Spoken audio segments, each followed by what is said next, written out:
Greetings everyone, Zannrath here. Welcome back to more Hearthstone. Another week, another Tavern Brawl, and this week, Clockwork Card Dealer. Tinkertown Gnomes are testing their prototype card bot, Optimatron. The card you draw on turn 1 will be a 1-cost card, if you have one. On turn 2, a 2-cost card, etc.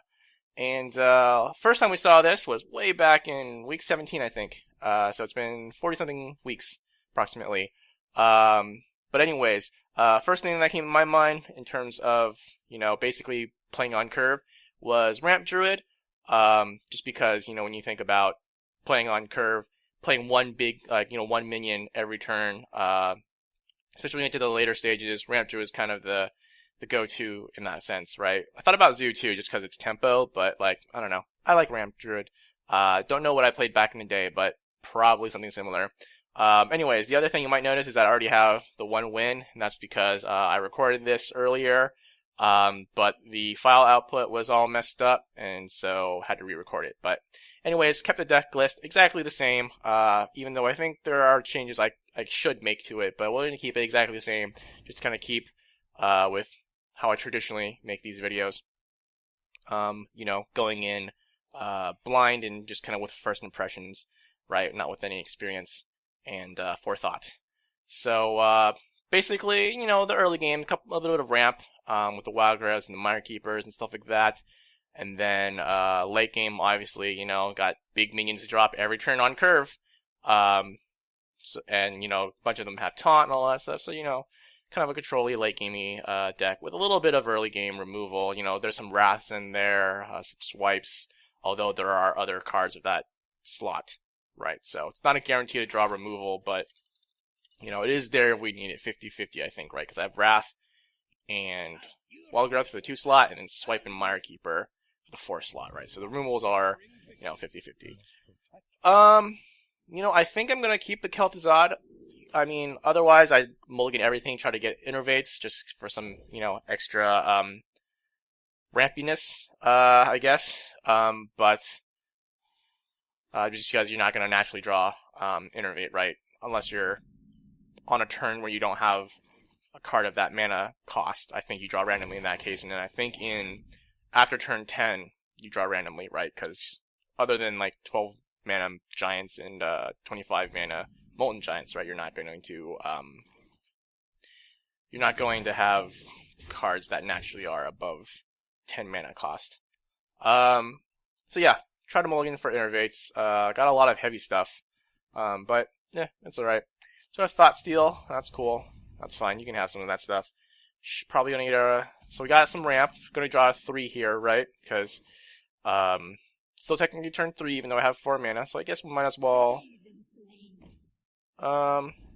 So let's go ahead and put it in the middle, and we'll go balls mode, right? Because what's he gonna do? I guess he could death, but is he really gonna death that after he saw what's in my deck? He probably got some high, mana cards. So there we go. He's gonna ramp too, probably. Yep. There we go. I guess we'll swipe Aroni. I was gonna say we're probably gonna draw a Mire Keeper, but 7 damage. I guess 8 damage because the 1 damage off the swipe. Otherwise, I would have probably had to Hero Power. I guess I could have coined out the Mire Keeper. So yeah, no, Mire Keeper probably would have been better. Get some ramp, trade these 2 dudes in, and all that jazz. But Does he have powered? Yep. That's fine. That's fine. I guess, could,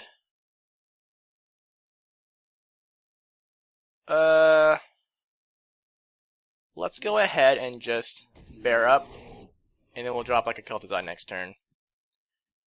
Death for 3 mana. He probably wouldn't death this, so it's possible that he doesn't have it, or it's quite likely he doesn't have it, but it's whatever. Entomb, so bop in this guy. Sure. And so now, do I really want to? Does he have a flash? No, that's something. Oh, he's got an Innervate. Nice. All right, that's cool. That's cool. I see you. I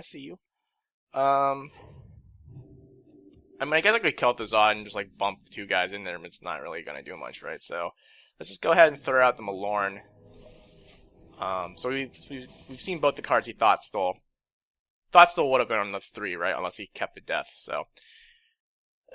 Decent spot. Let's see if he has a Kel'Thuzad of his own or something. Next turn is probably going to be Kel'Thuzad turn. Okay, that's fine-ish. I think that's okay. Probably... No, I should probably take one of these dudes out. Yeah, that's the right... okay, that was a bit of a misplay on his part, but it's okay. It's okay. We'll forgive you for that. And...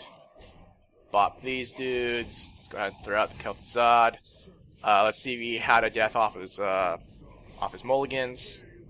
I'm pretty sure the Thought Seal was on 3. He entombed on 6 already, so, like... I guess you could have a Mind Control. Mind Control would be pretty devastating, I guess. Next turn, that is. So we're gonna have to try to clear his board, because I have the coin, so he can't cut, like, you know... bump into that, and then coin Mind Control Kel'Thuzad. So he's got something early. There's the death. Nope, faceless. Okay, that's fine. I'm okay with that. Actually, no, I'm not okay with that. Because he'll heal himself, and then he'll... Okay, that was probably a mistake. Quite sure that was a mistake. That's... Okay, that's reasonable. That's fair. Alright, so we'll go ahead and bump that guy. I guess we will kill... Yeah... Let's go ahead and, guess I'll use this.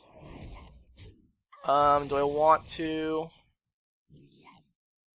Might as well go face. I mean, he could Mind Control, but that's not a huge deal, I don't think, given my board. I mean, he could cash this in, Mind Control, but that really doesn't accomplish much for him, right? So he's gonna Mind Control the Malorn, but I'm pretty sure he's not dead on board, right? 7, 12, okay, no, he is. Because he had 13, right? I wasn't paying the most attention, but that's fine. So he should have Mind Controlled the Arakoa if he was going to do that. But, hey, you know, Malorn's pretty irresistible, I suppose. Anyways, that's about it. Yeah, like I said, I think between the last match I played that I recorded and was ultimately unusable, that footage, I think I played against another control deck. I don't remember. I think it was Warlock. I think it was a Warlock. So, like I said, first two things that came to my mind was some sort of late game kind of control deck, which that priest was also in the same vein as, I believe.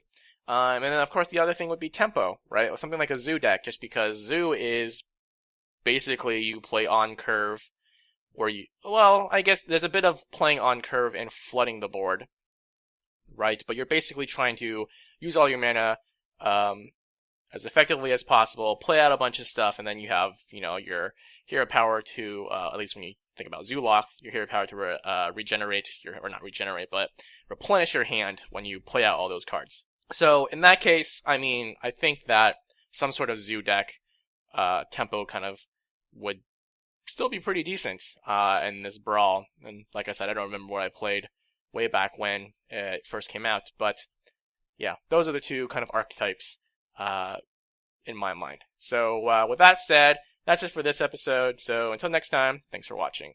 Bye.